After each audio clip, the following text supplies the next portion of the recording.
Just a love note for black women this morning, for little girls, for aunties, for grandmothers, for wives, for partners, for lovers, for teachers, ditch diggers, engineers, around the way girls, to presidential candidates. We black men who have too often failed you, who have too often not said the right thing at the right time, who have been vulnerable to the claim that we have forgotten what you have done for us, the magnificence of your service to our people, the beauty and power of your spirit at times when we flagged. We remember all the remarkable things you have done and beg your forgiveness for us not standing up for you when times were tough or when no one else was in the room to defend you, to assert the legitimacy and validity of your personhood. Please forgive us. But no more will that occur. And so the other night, Keith Boykin and I were on CNN trying to be respectful to the congresswoman who insisted upon misnaming, mispronouncing Kamala Harris. Do you call Melania? Do you call Ivanka? Then call Kamala. Then call Vice President Harris, Vice President Kamala Harris.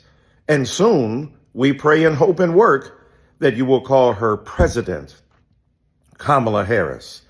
So this is a note to put on notice anybody who would come for us, who would try to stain the reputation or besmirch the character of black women, not only the Kamala Harrises of the world, but the Shaniquas and the Jackies and the Renees and whoever else a black woman happens to be and whatever else her name happens to be.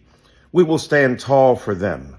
Not you unprincipled harridans, you people who assault the legitimacy of our black womanhood. More than 20 years ago, in 2003, I wrote a book called Why I Love Black Women. It wasn't a thing. It wasn't black women magic. It wasn't black boy joy. This was before there was a trend. So I've been doing this. I've been on the front line of defending black women. I have been on the front line of saying that despite our imperfections as black men, despite the ways I have personally hurt or harmed any human being who happens to be a black woman on this earth, despite all of that, what I have always understood is the principled deference to their power and their spirit and the principled defense of their humanity in the face of unprincipled assault. And so this is just a reminder that we will continue to stand as black men for black women. We will continue to have your backs. We will continue to uplift you. We will not allow a woman like Congresswoman Nancy Mace. I didn't call her Nancy Machi. I didn't call her out of her name. I insisted that she was a wonderful woman. She proved otherwise in her behavior. And then she immediately, in a reactionary fashion, suggested, oh, you're calling me a racist. I did not. But if who the cap fit, wear it. If that's what you pretend not to be, then don't do it. Racists are who racists do. So the reality is, my sister Nancy Mace, that you must come to an understanding that you don't get the right to call women what you want to call them, especially as a white woman.